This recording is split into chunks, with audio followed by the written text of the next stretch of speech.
오늘 함께 나눌 말씀의 제목은 성령을 따라 행하라 입니다. 다 같이 한번 따라 합시다. 성령을 따라 행하라. 성령을 따라 행하라. 우리 모두는 예수 믿는 그리스도인들입니다. 그리스도인이라면 그리스도의 영, 즉 성령을 이미 받은 사람들입니다. 사도 바울은 로마서 8장 9절에서 이렇게 말씀합니다. 만일 너희 속에 하나님의 영이 거하시면 너희가 육신에 있지 아니하고 영에 있나니 누구든지 그리스도의 영이 없으면 그리스도의 사람이 아니니라. 사랑하는 성도 여러분, 예수님께서 우리 죄를 사해 주시고 우리를 구원해 주신 구세주라는 사실 믿으십니까? 우리가 진정 믿는다면 우리 안에는 성령님이 거하십니다. 왜냐하면 성령으로 말미암지 않고서는 아무도 예수를 구주라 시인하며 고백할 수 없기 때문입니다. 고린도전서 12장 3절 그러므로 내가 너에게 알리노니 하나님의 영으로 말하는 자는 누구든지 예수를 저주할 자라 하지 아니하고 또 성령으로 아니하고는 누구든지 예수를 주시라 할 수 없느니라. 그렇습니다. 성령님이 우리 안에 거하시기 때문에 오늘도 우리는 예수는 그리스도라 고백하고 예수는 우리 죄를 사해 주신 구세주이시며 예배를 받으시기에 합당하신 분이라 온전히 고백할 수 있는 것입니다. 그런데 오늘 본 말씀을 보면 성령이 우리 안에 거하느냐 거하지 않으시냐 이것보다 더 중요한 것이 있다고 말씀합니다. 왜 그럴까요? 예수를 나의 구주로 고백하고 믿음 안에 거하는 사람에게는 이미 성령님이 내주에 계십니다. 그렇기 때문에 성령님이 내주하신 우리에게 있어서 정말로 중요한 것은 그 성령님을 따라 사는 겁니다. 성령님을 따라 사는 것, 이것이 정말로 중요합니다. 그래서 사도 바울은 성령을 따라 행하라 권면하고 있습니다. 이런 말씀의 맥락을 이해하면서 오늘 본 말씀 다시 한번 한 목소리로 또박또박 읽기를 원합니다. 16절부터 18절까지 한 목소리 있습니다. 시작. 내가 이르노니 너희는 성령을 따라 행하라. 그리하면 육체의 욕심을 이루지 아니하리라. 육체의 소욕은 성령을 거스르고 성령은 육체를 거스르나니 이 둘이 서로 대적하므로 너희가 원하는 것을 하지 못하게 하려 함이니라. 너희가 만일 성령의 인도하신 바가 되면 율법 아래에 있지 아니하리라. 아멘. 그렇습니다.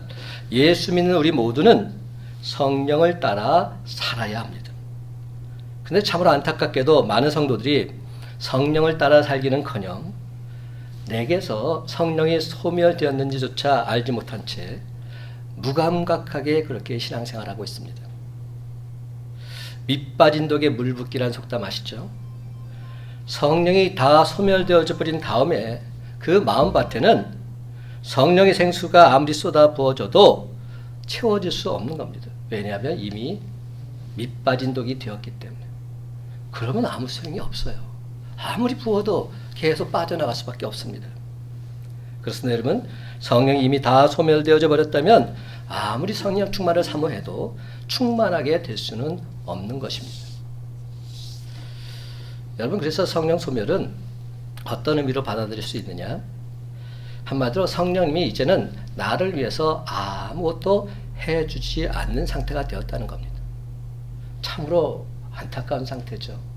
성령님이 나를 더 이상 관여 안 하시겠다는 겁니다. 어려움에 빠져도 성령님이 도와주지 않으십니다. 도와달라고 아무리 기도를 해도 들어주지 않으십니다.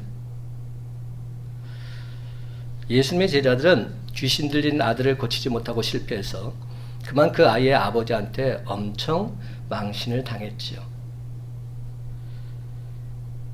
여러분, 우리가 신앙생활에서 이 점을 꼭 명심해야 됩니다. 우리 사도행전에도 보면 사도 바울이 성령의 능력으로 기사이적을 행하니까 사도 바울이 하는데 나는 못하냐? 그러고 나서 예수로 명하니 사탄마귀가 떠나가라! 그랬더니 사탄마귀가 뭐라고 그랬습니까? 너 누구냐? 나 너 모른다. 여러분, 우리가 지금 신앙생활하는 그리스도인들입니다. 그런데 예수 이름으로 명하노니 떠나가라! 그런데 상대방이 너 누구냐? 난 예수도 알고 다 아는데 너는 도대체 누구냐? 이렇게 묻게 된다면 이거야말로 우리의 모습이 안타까운 모습이 되고 만 것이 아닐까요? 사랑하는 성도 여러분,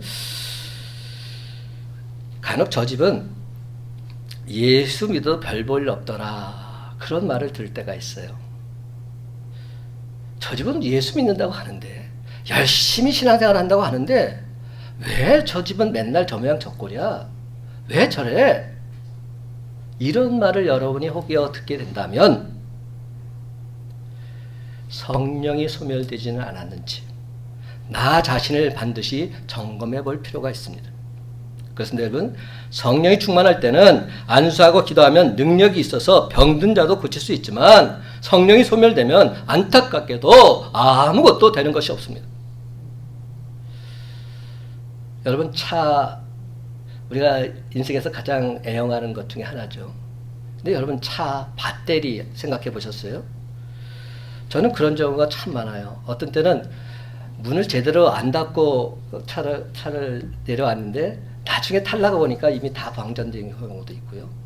차 안에 불을 끌 건 꺼야 되는데 안 꺼놓고 있다가 나중에 들어가 보니까 방전된 경우가 있었어요. 저는 참 그런 일이 많았던 것 같아요. 올해 들어와서도 벌써 2번째 벌써 그런 일을 제가 겪었어요.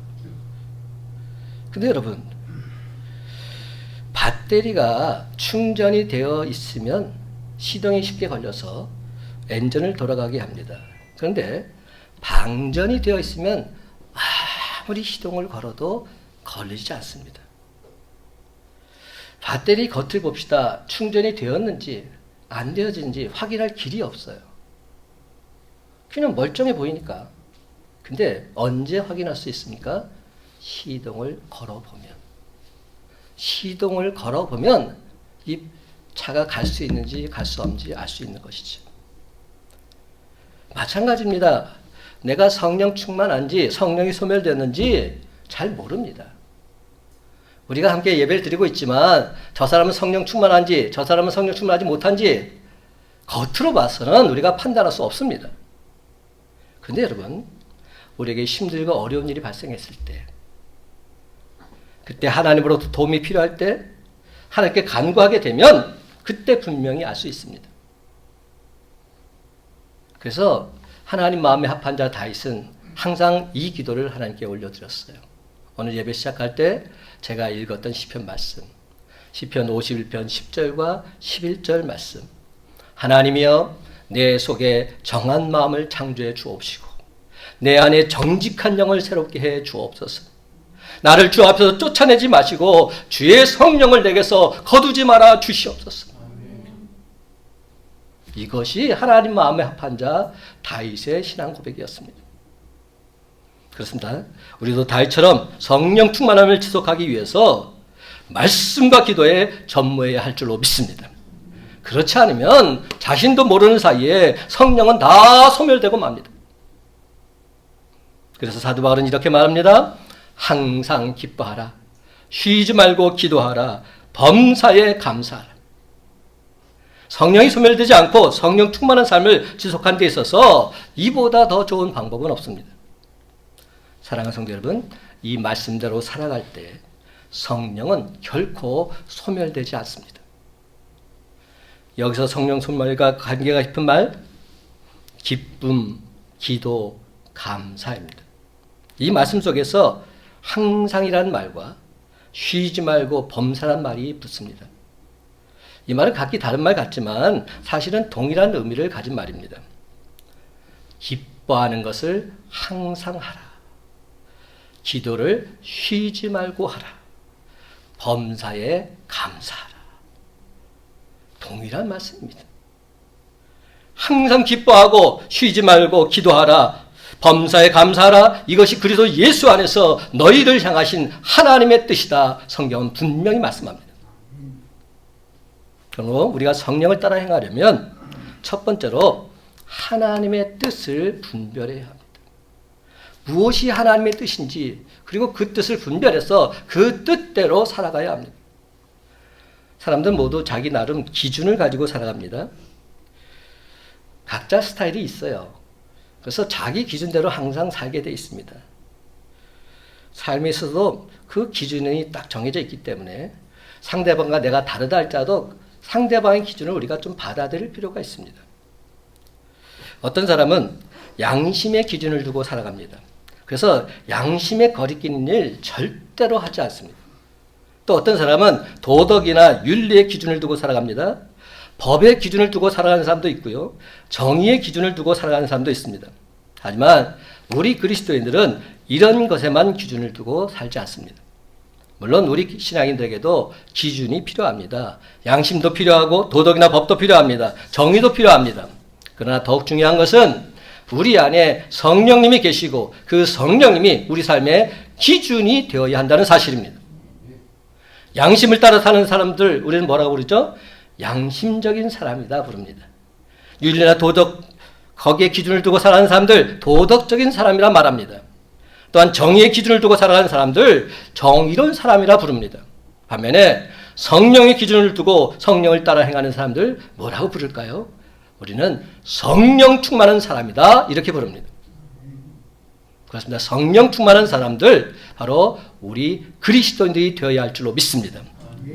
성령의 기준을 두고 산다는 것이 무엇입니까? 하나님 뜻을 분별해서 하나님 뜻에 맞는 삶을 살아가는 것을 말합니다. 성령님은 하나님의 영이십니다. 하나님의 영이시기에 하나님의 뜻을 가장 정확하게 아십니다. 고린도서 2장 10절에 보면 성령은 모든 것 곧 하나님의 깊은 것까지도 통달하신다 말씀합니다.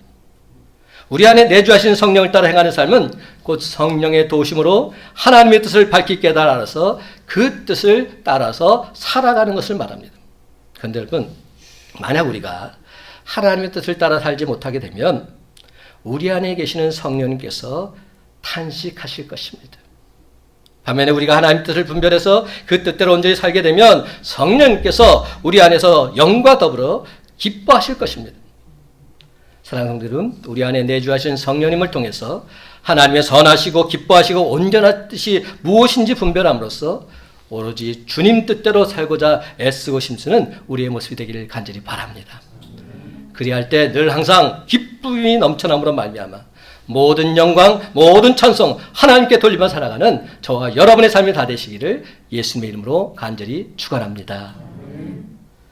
두 번째로 성령을 따라 살기 위해서는 성령의 인도하심을 따라 살아야 됩니다. 성령을 따라 산다고 말하면서 성령의 인도하심을 따라 살지 않는다면 그것은 엉터리죠. 그건 잘못 사는 거지요. 하나님께서 우리에게 성령을 보내주신 이유는 우리 그리스도인들의 삶을 바른 길로 인도해 주시기 위함입니다. 성령을 우리가 뭐라고 부릅니까? 보혜사 성령님 이렇게 부릅니다. 우리를 보호하고 은혜를 베풀어 주시는 선생님, 이것이 보혜사 성령님 아닙니까? 이 보혜사라는 말을 한마디로 정의를 내린다면 우리 곁에서 우리를 도와주시고 우리를 인도하시는 분이시다 이런 뜻입니다. 그러므로 우리는 우리의 모든 삶에 있어서 그분의 인도하심을 받아야 합니다. 성령 인도를 받지 못하면 우리는 영적인 장님으로 살아갈 수밖에 없습니다. 위대한 믿음의 사람들 모두 다 성령의 인도하심 따라 살았던 사람들이기 때문이죠. 사도행전 8장에 보면 성령님이 빌립에게 광야로 가라고 말씀하십니다. 여러분 이때가 어떤 상황이었느냐면 초대교회에 막 복음이 선포되어서 예루살렘과 온 유대와 사마리아까지 복음이 막 전해진 상태입니다. 그러니까 사마리아 땅에서 복음을 선포할 때 많은 사람들이 예수 믿고 구원받는 역사가 마구마구 일어났습니다. 근데 바로 그때 그 일을 감당하고 있었던 빌립에게 광야로 가라고 성령이 말씀하신 겁니다. 광야는 어떤 곳입니까? 사람이 사는 곳이 아닙니다. 허허벌판입니다.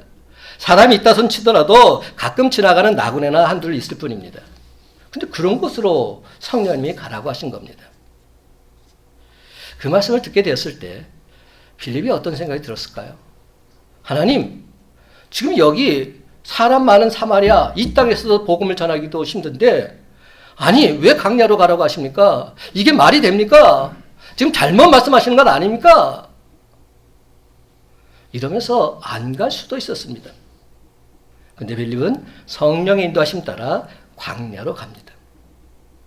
그리고 거기에서 누굴 만납니까? 에디오피아 내시를 만나서 그에게 이사야 말씀을 전해줍니다. 이사야에 나온 이 메시아가 바로 예수다 선포합니다. 에디오피아가 어디입니까? 저 아프리카 땅 아닙니까? 이런 말미암아 아프리카 땅에도 복음이 전파되는 역사가 일어나게 된 줄 믿으시기 바랍니다. 그렇습니다, 여러분. 성령의 인도하심 따라 살아가는 사람에게 성령님께서 역사하셔서 반드시 하나님의 뜻을 이루어 주십니다. 로마서 8장 28절은 말합니다. 우리가 알거니와 하나님을 사랑하는 자, 곧 그의 뜻대로 부르심을 입은 자들에게는 모든 것이 합력하여 선을 이루느니라. 성령님에 대해서 말씀을 사도 바울이 전하면서 결론으로 이렇게 맺고 있는 말입니다. 하나님을 사랑하는 자, 그의 뜻대로 부르심을 입은 자들에게는 모든 것이 합력하여 선을 이룰 것이다. 그렇습니다, 여러분. 출애굽한 이스라엘 백성들 광야 40년 동안 성령의 인도하심을 받으며 살아왔습니다. 광야 다닐 때에는 도대체 성령이 어떤 모습으로 나타났을까요? 그때에는 성령이 구름 기둥과 불 기둥으로 나타났습니다. 그 당시 광야에는 길이 없었습니다. 나침반도 없었기 때문에 어느 쪽으로 가야 가나안 땅으로 향해 갈 수 있는지 정확히 알 수도 없었습니다. 그러나 여러분, 낮에는 구름 기둥으로 밤에는 불 기둥으로 인도하시는 성령의 인도하심을 따를 때 그들은 넉넉히 가나안 땅에 도착할 수 있었습니다. 오히려 더 쉬웠습니다. 왜입니까? 구름 기둥과 불 기둥만 따라가면 되었기 때문입니다. 왼쪽으로 가라 그러면 왼쪽으로 가고 오른쪽으로 가라 그러면 오른쪽으로 가면 됩니다. 여기 멈추어 머물러 있으라 그러면 거기에 멈추어 머물러 있으면 되는 겁니다. 불기둥이 일어나서 가야 된다 말하면 비록 깜깜한 밤이라 할지라도 그 불기둥을 따라가면 되는 것입니다. 사랑하는 여러분, 이것이 바로 이스라엘 백성들의 광야 생활이었습니다. 그런데 그 구름 기둥과 불 기둥을 따라가지 않고 자기 마음대로 나아갔다가 결국 어떻게 됐습니까? 38년 동안 광야에서 유리방황하다가 1세대들은 다 죽고 말고 여호수아 갈렙만이 살아남게 되었지요. 여러분, 하나님 말씀 따라 성령의 인도하심 따라 우리가 순종하지 않으면 결단코 광야 같은 사막에서 살아남을 수 없습니다. 다 죽을 수밖에 없습니다. 오늘 본문 16절에 보면 성령을 따라 살아야 육체의 욕심을 이루지 않는다 분명히 말씀합니다. 그렇습니다. 성령의 인도를 따라 살지 않으면 우리는 육체를 위해서 사는 것일 뿐 하나님을 위해서 사는 것이라 말할 수 없기 때문에. 왜냐하면 성령 인도를 따라 살지 않는 것은 곧 내 마음대로 사는 것과 똑같아서 육체의 열매만 맺게 될 것이기 때문에. 오늘 보면 17절에 보면 성령의 인도하심 따라 살게 되면 육체의 욕심을 이길 수 있다고 분명히 말씀합니다. 그러므로 여러분, 우리들 항상 성령의 인도하심을 받을 것이냐, 육체의 욕심대로 살 것이냐 갈등하면서 투쟁하며 살아가야 합니다. 만약 우리가 육체의 욕심을 따라 살면 성령의 인도하심을 받을 수 없게 되고 성령의 아름다운 열매 또한 맺을 수 없게 되기 때문입니다. 하지만 성령의 인도하심 따라 살게 되면 육체의 욕심을 거부할 수 있으며 성령의 아름다운 열매를 맺으면서 기쁘고 즐겁게 살아갈 수 있는 것입니다. 그러므로 사랑하는 성도 여러분, 이 험한 세상 속에서 성령을 따라 성령의 인도하심 따라 온전히 살아가므로 성령의 9가지 열매, 사랑과 희락과 화평, 오래 참음과 자비와 양선, 충성과 온유와 절제의 열매를 주렁주렁 맺며 살아가는 저와 여러분의 삶이 다 되시기를 예수님의 이름으로 간절히 축원합니다. 성령을 따라 살려면 세 번째로 성령의 권능과 지혜로 살아가야 합니다. 성령께서 주시는 권세와 능력, 성령께서 주시는 지혜로 살아가야 하는 것이죠. 우리 인간은 할 수 있는 것도 있지만 할 수 없는 것이 부직이 있습니다. 어떤 일을 하고 싶은데 돈이 없어서 하지 못하는 경우도 있고요. 시간이 없어서 못하는 경우도 있습니다. 또 때로는 내게 그런 권능이나 지혜가 없어서 사회적인 지위나 환경이 뒷받침되어 주지 못해서 할 수 없는 경우가 비일비재합니다. 그런데 여러분, 성령께서 우리 안에 내주하시면 우리의 무능력을 능력으로 바꾸어 주심을 믿으시기 바랍니다. 왜냐하면 성령은 인간의 능력이나 지혜를 초월해서 역사하시는 분이시기에 우리에게는 불가능했던 그것도 온전히 가능하게 지는 줄 믿으시기 바랍니다. 여러분, 예수님의 제자들 중에서 이 참 스펙타클한 인생을 산 사람이 있어요. 바로 베드로를 할 수 있습니다. 막 천당과 지옥을 왔다 갔다 했던 그런 사람 아닙니까? 그는 솔직히 어부였어요. 그러니까 평생 보기만 잡았기 때문에 솔직히 지식은 부족했음에 틀림없습니다. 근데 베드로가 어떤 일이 벌어졌습니까? 예수님께서 부활 승천하신 후에 성령 충만함을 체험하고 복음을 전했을 때 성령의 권세와 능력을 힘입어 하나님 말씀을 담대히 전하게 되었을 때 그의 말씀을 통해서 하루에 3,000명, 하루에 5,000명이 회개하는 놀라운 역사가 일어나게 된 것입니다. 솔직히 말해서 베드로의 말 주변 뭐 별로 시원치 않았을 겁니다.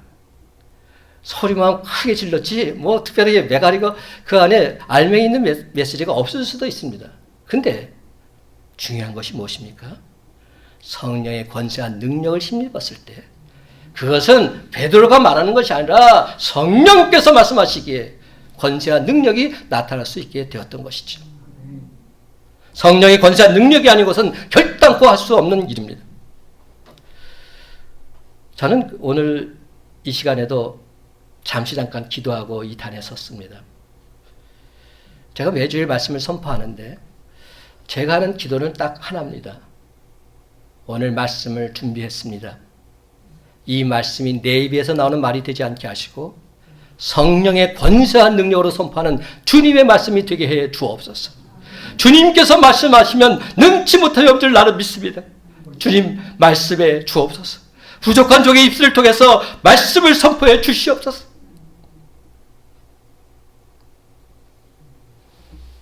내 입의 말을 아무리 천사의 방언 같을지라도 그것은 의미 없습니다. 그러나 단 한마디 성령을 따라 행하라 이 한마디 말씀만 선포했어도 그것이 성령의 권세와 능력으로 선포되어졌다면 그 말씀에 힘이 있고 능이 있음을 믿으시기 바랍니다. 그러면 사랑하는 성도 여러분, 여러분도 성령의 권세와 능력을 힘입고 살아가시기 바랍니다. 그러면 비록 우리에게 돈이 없어도 건강이 안 좋아도 하나님의 일을 기쁘고 즐겁게 감당할 수 있습니다. 모진 환경이 우리를 힘들게 해도 내게 주어진 일들 넉넉히 감당해 나갈 수 있습니다. 성령의 권세와 능력, 성령께서 우리에게 주는 힘과 지혜는 무궁무진하기 때문입니다. 영적 지도자 모세, 처음에는 이집트 왕자였습니다. 그때는 말 잘했겠지요. 근데 나중에 어떤 일이 벌어졌습니까? 애국 관원을 죽이고 가나안 땅으로 피신 갔을 때 40년 동안 광야 생활을 했습니다. 위대한 광야에서 40년 동안 짐승들만 버타고 살다 보니 말이 어눌해질 수밖에 없는 겁니다.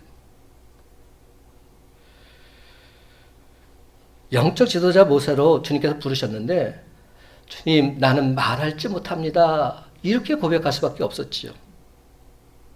그런데 그 순간 어떤 일이 벌어졌습니까?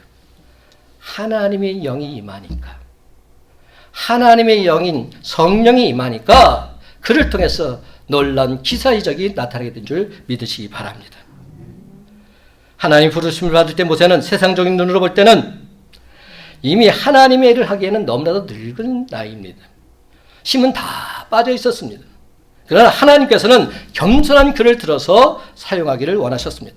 그럼 여러분, 비록 겉으로 보기에는 볼품이 없고 가진 것이 없어도 그래서 다른 사람보다 왜소하게 보일런지 몰라도 성령의 권세와 능력, 성령의 지혜를 공급받게 되면 그렇게 살다 보면 나도 모르는 사이에 그도 놀라운 힘과 능력, 지혜가 나타나게 될 줄 믿으시기 바랍니다. 내가 하는 것이 아니라 내 안에 계신 성령님이 행하시기 때문에. 그래서 사도 바울은 흔들리지 않고 이런 고백을 하나님께 올려드립니다. 내게 능력 주시는 자 안에서 내가 모든 것을 할 수 있느니라. 주님께서 내게 능력을 주시면 나는 넉넉히 할 수 있습니다. 선포하고 있는 겁니다. 사랑하는 성도 여러분, 지금까지 말한 이 모든 것을 종합해 본다면 성령을 따라 행하는 자의 삶은 한마디로 말해서 성령의 지배를 받으며 사는 삶이라 요약할 수 있습니다. 성령의 지배를 받으며 사는 삶. 한번 따라 해볼까요? 성령의 지배를 받으며 사는 삶. 성령의 지배를 받으며 성령이 나를 지배해 주신다면 그때부터 내가 사는 것이 아니요 내 안에 계신 성령님이 사시는 것이기 때문에 그러므로 우리는 흔들릴 이유가 없는 겁니다. 근데 많은 사람들이 이 확신을 갖지 못해요. 주님이 내 안에 계신 확신만 갖는다면 지금까지 인도하신 주님께서 왜 앞으로의 앞길을 잘못 인도하시겠습니까? 결단코 그럴 수 없습니다. 그럴 일이 없습니다. 반드시 가장 좋은 길로 인도해 주십니다. 내 생각과 다르고 내 뜻과 다르다 할지라도 그것이 주님의 인도하심이라면 나는 믿고 순종하면 되는 겁니다. 여러분, 무당은 어떻습니까? 귀신의 지배를 받으며 살아가는 사람이 무당이에요. 그래서 귀신이 시키는 대로 말하고 귀신이 주는 힘으로 일하고 귀신이 주는 지식으로 점을 칩니다. 마찬가지로 술에 중독된 사람은 술의 지배를 받는 사람입니다. 술이 시키는 대로 하기 때문에 부끄러운 줄도 모르고 길거리 아무 데서나 실례를 하기도 하고 창피한 줄도 모르고 고래고래 소리 지르면서 노래를 부르기도 하는 것이죠. 그런데 그리스도인들은 어떤 사람들이 귀신의 지배를 받거나 술의 지배를 받는 사람들이 아니지 않습니까? 그리스도인들은 성령의 지배를 받는 사람들입니다. 그래서 에베소서 5장 18절에 보면 술 취하지 말라. 이는 방탕한 것이니 오직 성령으로 충만함을 받으라. 분명히 말씀합니다. 그렇다면 여러분, 오직 성령으로 충만함을 받으라는 이 말 도대체 무슨 뜻일까요? 다시 한번 말씀드립니다. 성령의 지배를 받으며 살라.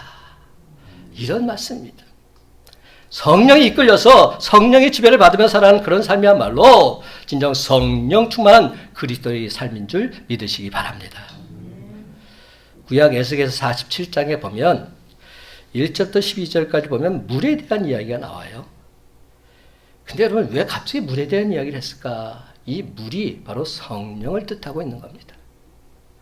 성전 문지방 밑에서 흘러나온 물이 강으로 흘러갑니다. 그러자 강 좌우편에 나무가 힘이 많게 되고 그 나무들이 무성하게 자라서 많은 열매를 맺고 있습니다. 또한 강물에는 수많은 고기들이 뛰놀고 있습니다. 물이 흘러가는 곳에는 모든 것이 살아나고 모든 것이 풍족하고 모든 것이 다시금 풍성해지고 있습니다. 그렇습니다, 여러분.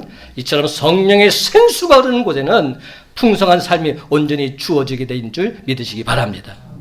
우리가 성령의 생수로 충만하게 되면 감히 세상이 저와 여러분을 넘볼 수 없게 되는 것입니다. 그렇습니다. 성령으로 충만하게 되면 세상 것들 비집고 들어오질 못합니다. 들어올 공간이 없는데 어딜 들어옵니까? 못 들어옵니다. 근데 우리가 성령 충만하지 못해서 자꾸만 틈을 보여주기 때문에 세상 더러운 것들이 밀어닥쳐서 우리를 넘어뜨리고 있는 것이죠. 안타까운 모습 아닙니까?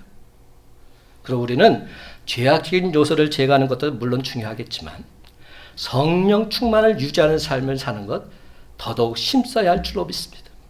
그래서 사도 바울은 말하고 있는 겁니다. 성령을 따라 행하라. 그리하면 육체의 욕심을 이루지 아니하리라. 단언하고 있습니다. 그렇습니다. 우리가 육체의 욕심을 이루지 않기 위해서 노력하는 것도 필요하지만 더 중요한 것은 성령을 따라 행하는 삶입니다. 성령을 따라 행함으로 성령의 생수가 우리 안에 충만하게 되면 우리는 성령의 권세한 능력으로 육체의 욕심을 넉넉히 다질 수 있게 되는 줄 믿으시기 바랍니다. 많은 사람들이 나는 예수를 얼마나 믿었는데 너는 겨우 예수 일리로 믿고 그러냐 이렇게 말할 수 있습니다. 연수가 중요한 게 아니에요. 나는 예수 믿은 지 1년이 지나고 5년이 지나고 10년이 지났는데도 왜 맨날 이 모양 이 꼴입니까? 이렇게 하나님 앞에 하소연하기 이전에 내가 성령을 따라 행했는지, 내가 말씀과 기도에 전무하는 삶을 살았는지 먼저 나 자신을 돌이켜보시기 바랍니다. 그러므로 예수 믿은 지 1년이 가고 10년이 가고 20년이 가고 30년이 가고 우리 삶에 있어서 아무런 변화가 나타나지 않고 아무런 성숙함이 나타나지 않았다면 이제는 그런 나 자신을 부끄러워할 줄 알아야 됩니다. 그래서 예수님께서 초막절에 안타까운 심정으로 서서 이렇게 외치셨어요. 예수님께서 큰 소리로 외치셨어요. 요한복음 7장 37절 38절 말씀. 누구든지 목마르거든 내게로 와서 마시라. 나를 믿는 자는 성경의 이름과 같이 그 배에서 생수의 강이 흘러 나오리라. 얼마나 예수님께서 안타까우셨으면 소막절 그 성전 앞에서 큰 소리로 외치신 겁니다. 누구든지 목마르거든 내게로 와서 마시라. 나를 믿는 자는 성경의 이름과 같이 그 배에서 생수의 강이 흘러 넘쳐나리라. 사랑하는 성도 여러분, 오늘 시간 예수님께서 초막절에 외치셨던 바로 그 심정으로 여러분께 간곡히 부탁드립니다. 이제는 더 이상 율법적인 삶을 살지 마시고 생수의 강이 흘러 넘치는 삶을 살아가시기 바랍니다. 그러기 위해서는 우리 모두 영적으로 타는 목마름이 있어야 됩니다.